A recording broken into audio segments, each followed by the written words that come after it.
Hello and welcome to SharpHR Career Corner with Karen Sharp Price. This podcast will inform and inspire you in your quest to find the right career path. If you're just starting out, looking to make a change in your field, or transitioning into a new career, then this podcast is for you. We will be sharing tips and providing resources on topics such as writing resumes, interviewing, using LinkedIn, and networking. We will take a look at different careers, companies, and opportunities. You will hear success stories from professionals in all career paths, and so much more. You will leave this podcast with 3 key takeaways that you can easily put into practice. Enjoy! Welcome to SharpHR Career Corner. I'm Karen Sharp Price. Today we're going to talk to Mark Duggan from Mark Duggan Photography about his career story. Mark and I met through Grow Buffalo Business. We haven't officially talked until today, but I have seen him at different virtual events through Grow.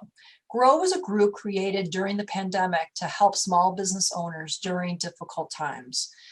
Hi, Mark. How are you doing today?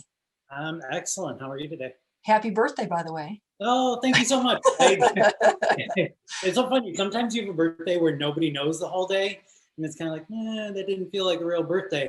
Today, it has been a nonstop day, and everybody I run into, it's warms the cockles of the heart on a very cold day. Well, I hope it's been a good day so far, and finishes up on a good note as well. Surely will. I've been following you since actually I've seen you on Grow. I've been following you on LinkedIn, and I've been really impressed with your work. Like, that is why I've asked you to be a guest, and I'm very grateful that you've agreed to be on my podcast, because I've got a lot of questions I want to ask you.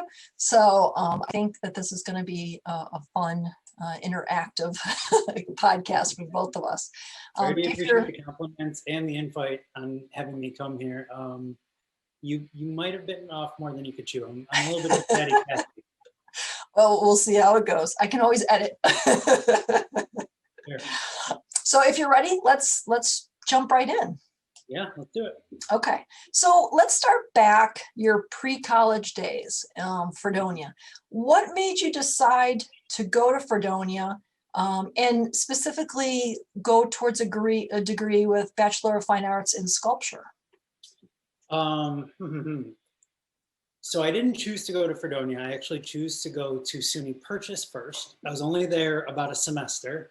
I had no idea what I was doing. I had 0 goals, 0 aspirations. I just knew that everybody was going to college. Actually, I took a year off after high school before going to college. And when my friends all really went to college, I was like, oh, shoot, this is a thing that we're all doing. Okay, I'll get on board. And I had a buddy who was going to school at SUNY Purchase, which is out by New York City. And he said, great music scene, great arts. You're, half an hour from the city. And I was like, that's what I want to do. And I got out there, and with 0 goals and aspirations, it makes it really hard to be away from home. My dad was sick at the time. There was a girl at home.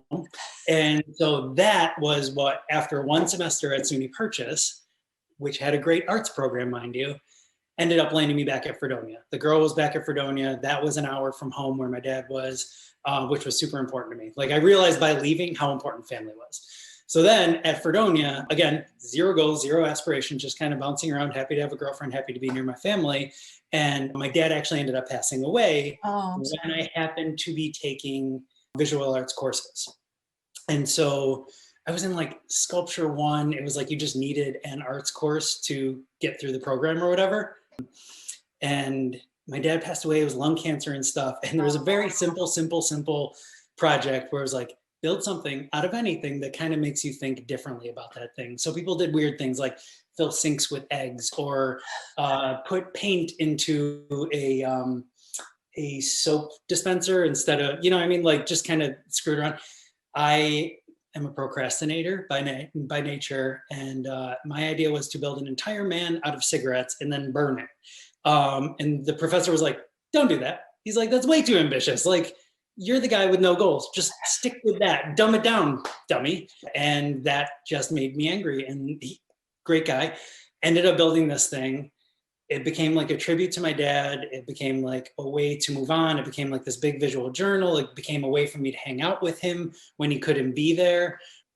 And that was it. It landed it for me. I was like, wow.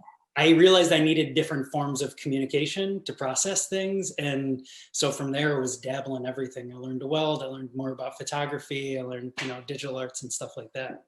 That's a great story inside of a story. Wow. Thank you. So I want to take one step back. How was taking a year off between high school and college? Was that a good move looking back? Oh, I didn't do anything interesting with it. I'm very big on feeling that any additional perspective you can give yourself, good or bad, is worth getting, because it kind of gives you different reference points to figure out how you should operate in the world.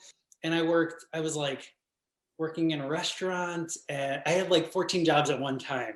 I was like working in a restaurant, and I was stocking shelves at Home Depot and watching my friends continue to grow and realize like the people around me in those work worlds were not continuing to grow. And I was like, I'm more that than I am this. So if anything, it was a nice kick in the keister to keep on moving. Did you know at that time, did you have any idea what you might follow, what you might pursue? Zilch. No. Okay. I just, even in high school, took a ton of photography. We still had like a film studio back then, and like the dark room and all that. I pretty much only played with a camera back then because I thought I looked cute, maybe with like having the camera around my neck. Or I'm historically, I'm becoming more and more focused, but I just like to bounce around. I'm like that squirrel dog. That's kind of who I am. So it took a while to get there. All right. Well, then I think that you've probably got another story, because this next question really intrigued me when I started looking into what you've done. So after graduating, 3 years later, you joined the Peace Corps. Where does that come from? Dodging student loans. No. Well, what were you doing those 3 years, and then what made you decide? Yeah. So I graduate with a degree in sculpture. Neat, very useful. And then I needed a job, and so I worked simultaneously, I believe, at a collection agency. I was cleaning an office at night. And then I ended up getting a job at this school for extremely troubled children. And they were middle school through high school. And the things that I realized during that period, again, it's all about perspective, is I don't want to work 3 jobs for the rest of my life. I was having problems even with all that, still paying my college loans. But I did realize that even though the school was extremely difficult to work with, like it's like, instead of having parent-teacher days, you have like learn how to wrestle each other to the ground days. And I mean, it was love the kids from that experience. They're there because they're challenging. Like I would go into work like having a heart attack before the kids even showed up some days. And I know I can angle the camera however I want. I'm like 2 feet tall. I was the smallest person in the building. I was constantly getting beat up. Oh my God. But so, sorry, told you, chatty Cathy. From all that, I learned, and I knew that I liked to travel. I had traveled in the past to visit family who lives in Europe. I was in a band for a while, and we went all around the States. I knew I loved to travel, and I knew from working at this school that I did like working with kids who needed extra help, extra legs up in the world. And a good buddy of mine that knows me better than myself suggested the Peace Corps. He's like, do some good, see the world, learn a language, and come back with a little bit more perspective again. So that's what gave me the boot out of the States. Wow. So now, how long were you in the Peace Corps? Just shy of 4 years. Typically, that's a long time. It was, yeah. You want me to just jump into it? Yeah. I mean, what experience did you get from that? So typical contract, or not contract, commitment, I guess, that Peace Corps asks is 27 months. You go to a country that generally back then you didn't really get to choose. You just kind of got thrown something. I got the Philippines. Thank you. And you land there, and then the first 3 months is all training, which it's all perspective. Like they were training us on everything from how to eat with your host family, the foods that they eat, to seeing some of the wildest communities in terms of like food scarcity or just financial dire straits, seeing that perspective, and then learning to work with organizations who help people in those situations. So that's the first 3 months. And then the next 2 years, they place you with an organization that you volunteer with. They placed me for my first 2 years. I was so disappointed, and this sounds so stupid and so shallow. They placed me at a beautiful orphanage on a beautiful island with white sand beaches and 100-degree weather every day, and 200 of the happiest, cutest little kids. Oh my gosh. And it was amazing. It was amazing. And I loved every minute of it. And I still literally, today's my birthday, got more Facebook messages from people in the Philippines than I did in the States. Wow. And it will be that way for the rest of my life, I'm sure of it. But it was so easy. Like, they landed me this layup of a job where they're like, can you make these kids happy? I'm like, they already are, but I'll play with them for 2 years. Oh. And so during that time, like, we did like community outreach, and we tried to like build some small farms and stuff like that. But basically the 2-year commitment ended, and my Peace Corps boss reaches out to me, says, oh, are you really going home? I was like, yeah, like, it's been 2 years. I miss my family. I miss chicken finger subs. Like, I'm ready to go home. He's like, okay, I just thought you wanted a challenge. I was like, okay, I'll bite. What do you got for me?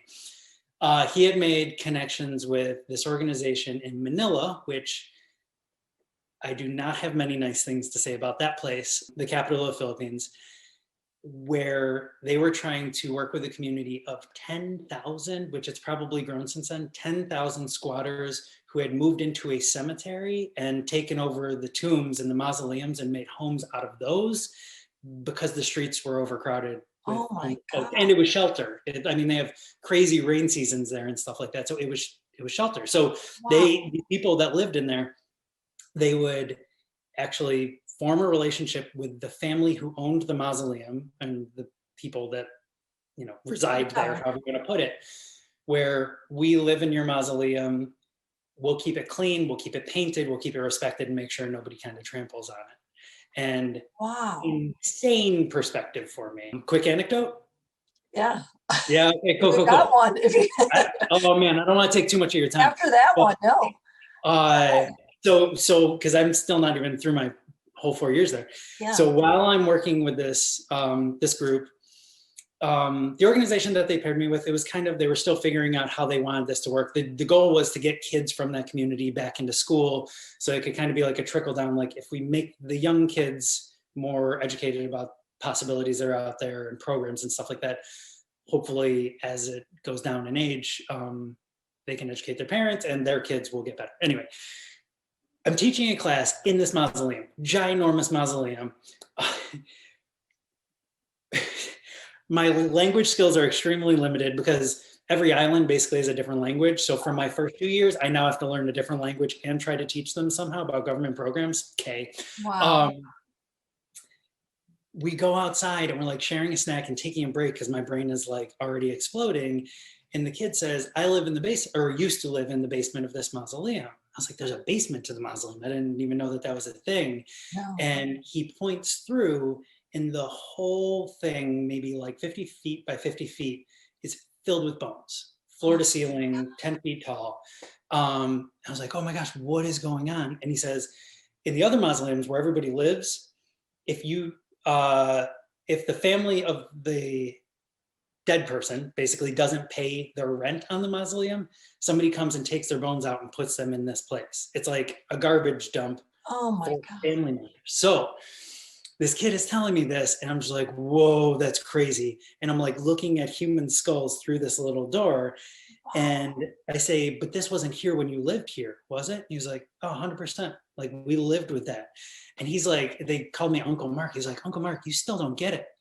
We go back up into the mausoleum, and the kids didn't tell me that, like, when I was pulling pages out of my notebook and throwing them out into garbage bags that were in there, he opened up the garbage bags. Each of those was filled with people too, all around. My It just goodness. perspective. I was just floored that I could be so far removed from his experience and him from mine. It just blew my mind. And that is that kid's reality every day since he's been born. So very, very long answer to your question. Oh, and then I'm sorry. No, that's fine. I'm getting ready to come home again because this is exhausting. Like, seeing the way that these kids live is exhausting. It was all exhausting. Manila is very, very ugly place in a lot of ways. And beautiful place, made some great friends. You guys got to cover your butt, right? I'm getting ready to go home because I'm so tired. And a hurricane hits the first community that I lived in, those first 3 months where I was training. Yeah. And I'm reading news reports where they're just like, everybody estimated dead, like 20-foot tidal wave, nobody left. And I'm thinking of the orphanage, I'm thinking of like my host family, everybody. And so I extended again. Peace Corps actually created a new position for me just to have a reason for me to go down there. And this is when I really picked up my camera. They said, you can go, you can be a nice guy like you are, you can have a lot of energy like you do, but you have to actually do something this time. And so they hooked me up with another organization where I went down with my camera and I documented all of the different damage in certain ways, and to like government buildings or hospitals and things like that, send that information, those images to this organization, and they would send money and engineers back and fix it all up. And I was like, again, mind blown. My camera can do this? Like I thought that this was just the thing that made me look cute in high school, you know? Wow, that is unbelievable. So before you went back to where you started, how long had you been there total in the Philippines? 3 years. Wow. And you'd never come home in those 3 years? I did once. That was a fun surprise for my family. They didn't know I was coming.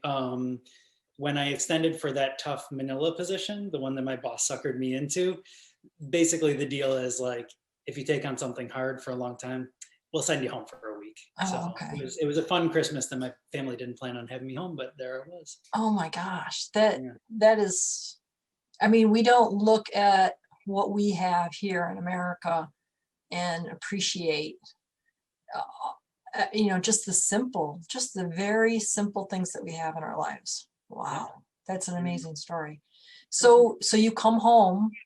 Now you've got experience with actually taking you took a lot of pictures while you were, what do? You set foot on American ground now and you're back. What was your next step after that?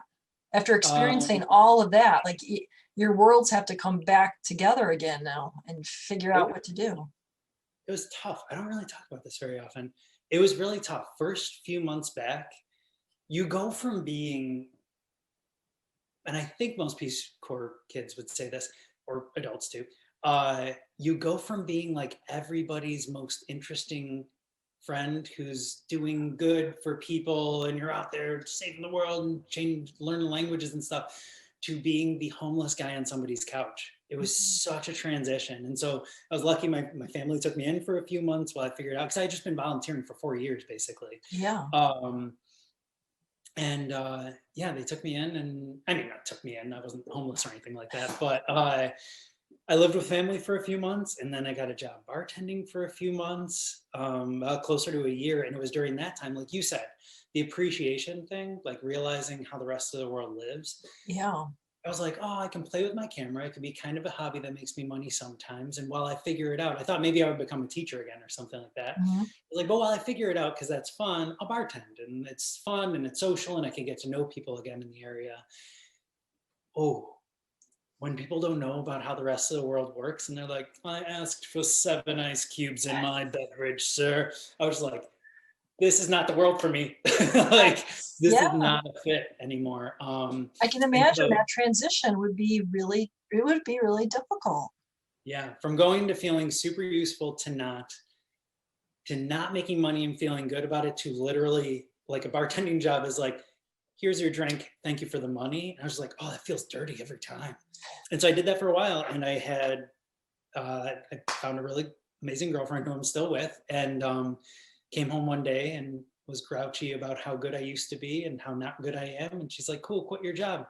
I'm like, oh, well, I do. She's like, you're going to make a business out of this camera thing. Like, it's time to hustle. She's like, if I come home and you're sitting on the couch, it's back to the bar with you, which I do pretty well in the bar scene anyway.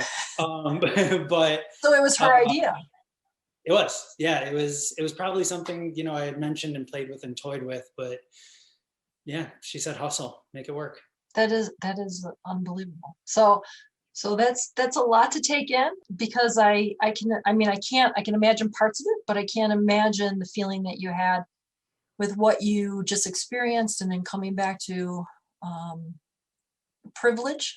And, we are, the majority of us are, as long as we have a place to stay and food on the table, we're considered privileged in many countries.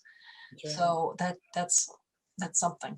Just on that note, I want to take a quick break and I want to have a fun round of Sharp Get to the Point series of fast questions. So it's a little pun on my name, but I'm going to ask you some really quick questions. You just answer them and we'll get right to the point. Are you ready for this? Nervous, but ready. They're very simple. So virtual or in person? Oh, I'm supposed to be faster than this already. I'm enjoying virtual. I am too. I am. It has a lot of benefits. Yeah, I know I'm not supposed to do this, but quick caveat. Virtual for the things like this and the networking, obviously the nature of my business, please in person. I need your face. That's absolutely true. Okay, maybe an easier one. Pizza or wings? Pizza. Okay. Social media of choice? Instagram. It's got to be perfect for you because it's all pictures. I mean, majority of it is showing your story. Dog or cat? Dog. Okay. Relaxation of choice? Reading. Yeah, I think so. All right. And then books or music? Oh, music. Really? Okay. Now, here's one for you, specifically for you. Black and white or color photography? You're good at this. You're very good at this. Color. I will go color. Yeah. Photo or video? Photo. Yep. Okay. Choice of beverage?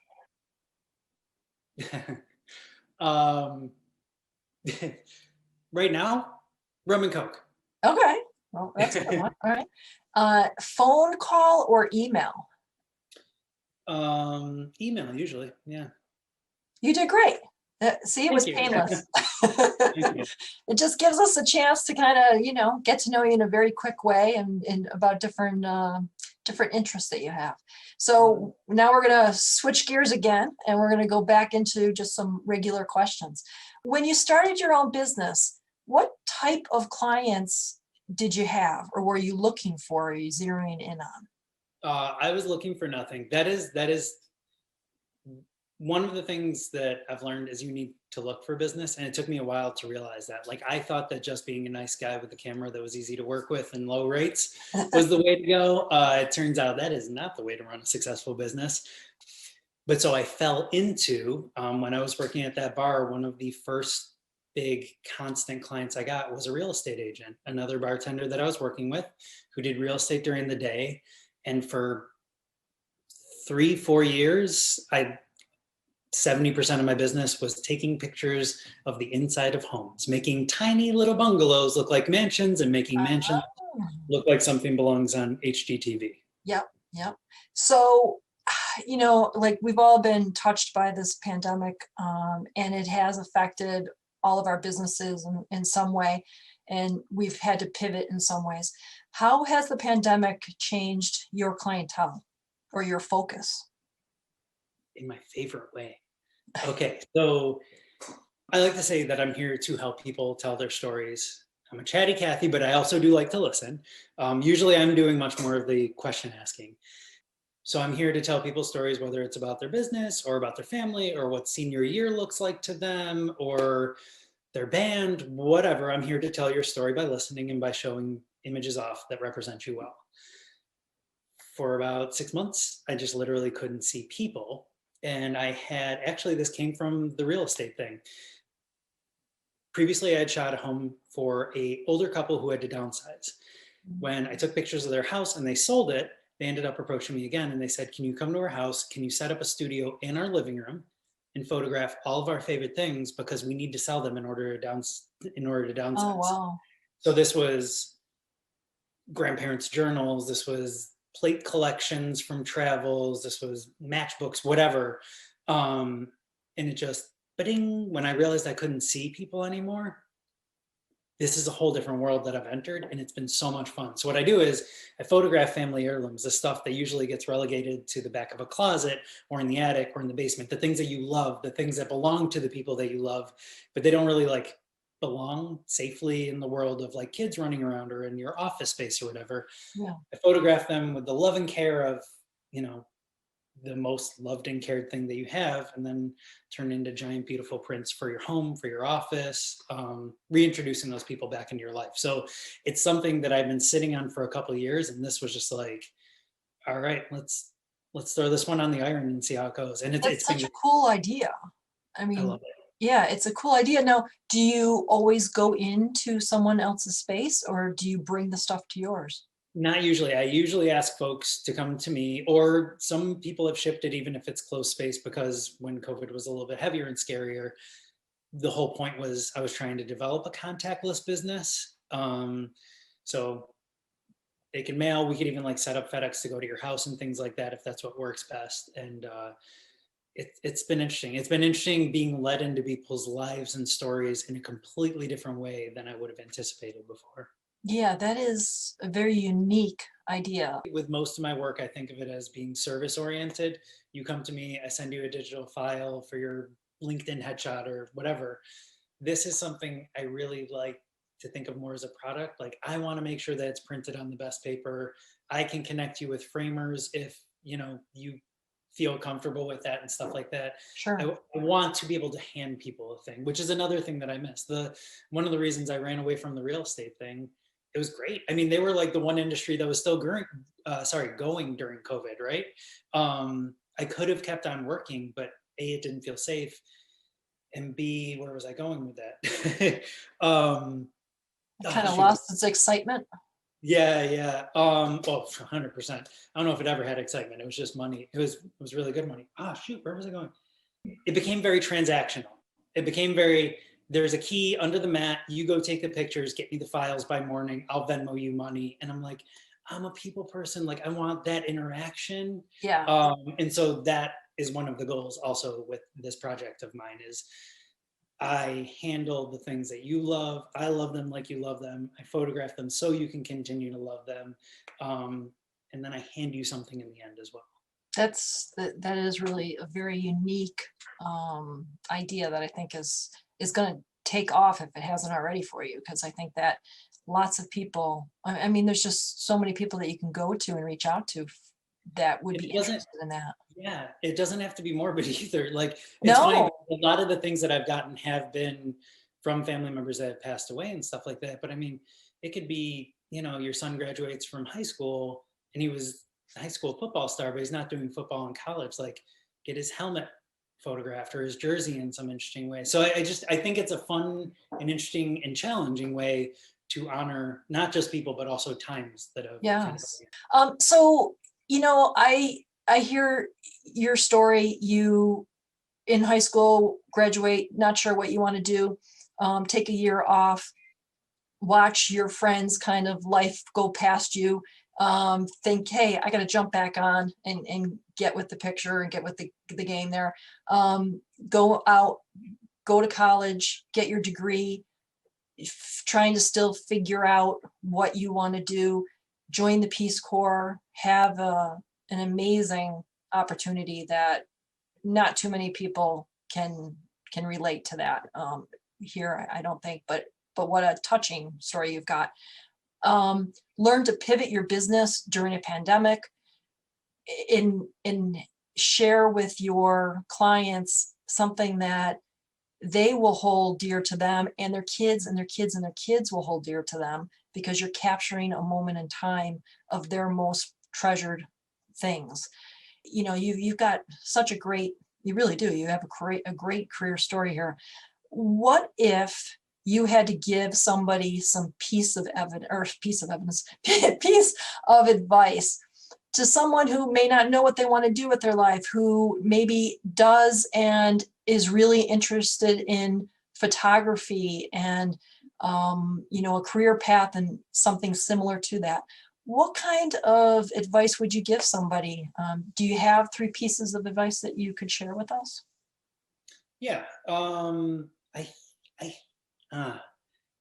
I'm so grateful to my girlfriend for being so encouraging, and telling me, quit your day job, we'll make this work. It'll teach you to hustle. I think that's something that not a lot of, but I've seen a handful of creative solopreneurs in my world do, is they have the person that is the major breadwinner. And so even though major breadwinner says, go out, kick some butt, lose your job so that you have to hustle, you still don't have to hustle because you have them.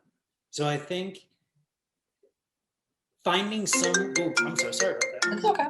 Finding some way to divorce yourself from the fact that you have that person as well, even if they're supportive. I would say one of two things: either keep your day job and figure out a way to make it work in tandem until it's necessary to separate from that, or really find a way to turn off in your brain that you have that family member or that loved one or whatever supporting you. Because I think, not that I loafed around, but what I told the story of as her giving me a kick in the butt didn't kick me in the butt inside as much as I thought it did. And so it took me longer to get off the ground than I thought it would. That absolutely makes sense. I got a couple more. Yeah, go ahead. Keep going. Okay, and this one I imagine is true of most industries, definitely true for those that make images and videos. YouTube University, I don't even know if you need college anymore. YouTube is amazing. The information that people share, the breakdowns of from behind the scenes and the ways that you can edit, to the equipment that you can buy, to where you can buy that equipment cheaper. Like, it's just unreal how much people are willing to share and how much is already out there. And it's this is kind of like a kick in the butt thing again. It leaves it in your lap. You can continue to educate yourself every day if you want to. And I think that anybody that stagnates, it's tough because it's tempting, but that's kind of on you, which brings me to point 3, not just YouTube, find your community in your community. Buffalo photographic community has been amazing to me. Great resource. People sharing contracts, people sharing information about where you can shoot, where you can do it cheaply, and just not underestimating how kind people can be and not overestimating how much people are like selfish to keep business for themselves. Yeah, Buffalo, I think, is really a great place to connect. And they are the city of good neighbors. Like, if you need something, all you have to do is ask, and there's 10 people in line to help you. Like, that's how I feel about it. There is there's a Buffalo photographic podcast with a few hosts, and one of them calls herself the good neighbor in the city of good neighbors, I believe. Ooh, Lindsay, I'm sorry. But like that's the whole idea, is that she is such a valuable resource, and she's so sweet. So yeah. Wow. There's a lot. That's great. Well, Mark, this has been really great. You have shared, I think, a lot of valuable information. It was so nice to actually finally get to meet with you, talk to you in person, and learn more about what you've done and how you've got to where you are today.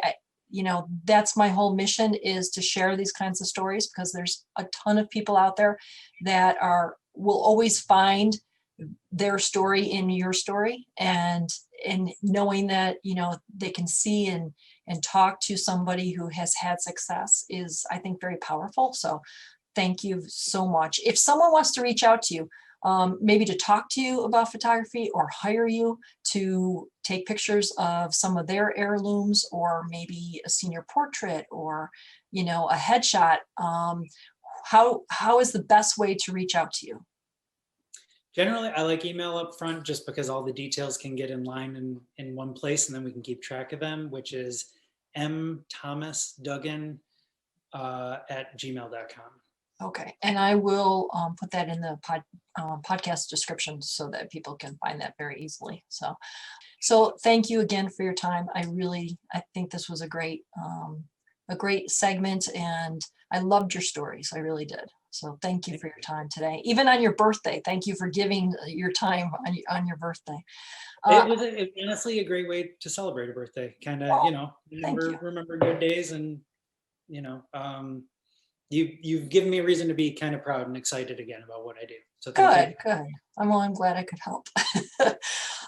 Thank you everyone for listening to SharpHR Career Corner. If you are having trouble figuring out what you want to do in your career, or you could use some assistance, reach out to Sharp Human Resources. We would love to help you find your way. Please, if you enjoy listening, I encourage you to download the podcast, leave a comment, and share with others that you know. The more downloads, comments, and likes our podcast receives, the better our ratings and the easier we can be found. So thank you in advance for that. Until next time, be kind, everyone. We need to show a lot more kindness in the world, and it starts with you and I. Thanks again for listening, and have a great day.